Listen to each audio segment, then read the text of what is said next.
We divide the day up in high schools into bits of time, into 40 or 50-minute blocks typically, and then we ring bells and people start to shuffle around the building and do something else. That's an organizational device, it's not an educational principle. 10 university heads in 1890 said, in 11th grade, everyone should learn chemistry. In senior year, everyone should learn physics. A lot of these subjects are great, but these priorities were dictated 124 years ago. The old blue-collar industrial model of education is already gone. We're already living in its wake. What happens to society when hundreds of millions of people have that aimless, rudderless feeling of, I've been replaced by a very small box? I don't know if there's a solution.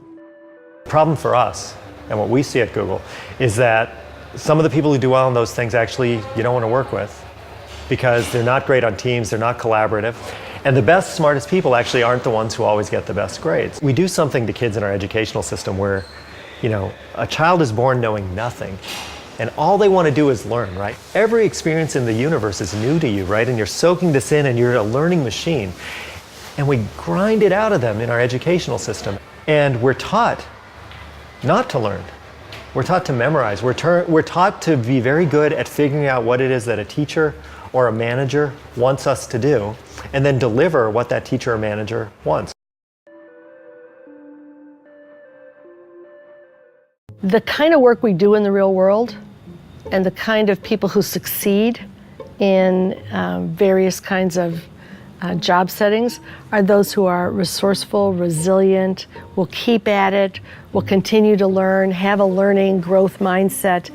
And when you organize learning around these kinds of intense projects, that's what actually builds grit. It builds perseverance, it builds resourcefulness, and it's what allows people to be successful when they get out of the artificial system we call school.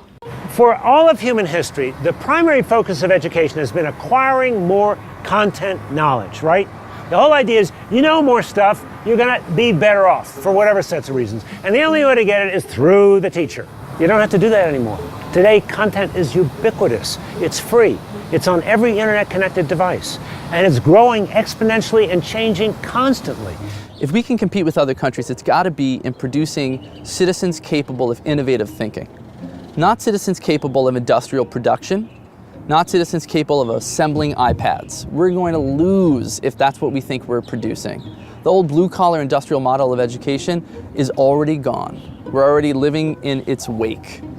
I think what we need to produce are the people who seem to do well in this new information economy, where creativity, a kind of anti-authoritarianism is celebrated, because these are people totally willing to try stuff, to fail, to learn from their failures, and to try again. We have to produce those kinds of kids. And if you notice, those are non-cognitive traits. I didn't say anything about, that they need to know this about the world, they need to know that. I think we're moving towards an education that's all about skills, and much less about retention of a body of knowledge.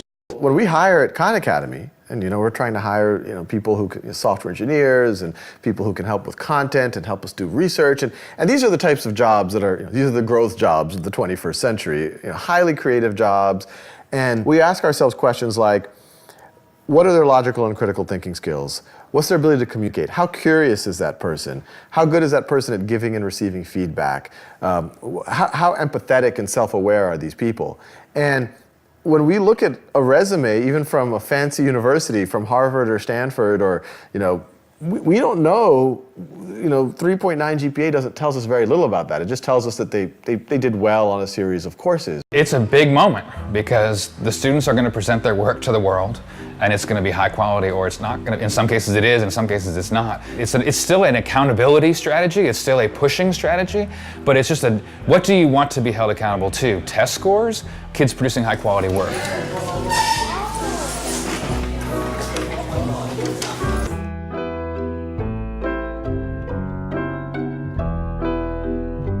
Yes. Wait, but who changed this? It was written before. No, it's because yeah. Well, okay. No. I know. No! Saying that, I'm going to give you a grade at the end of this term on your final exam is one thing. Saying your parents, all your friends' parents, and a bunch of people you don't know are going to be here to see the work you did on this date. And I think that is a very natural piece of motivation for students. I also think it creates an aspect of authenticity, because we are creating something for an audience.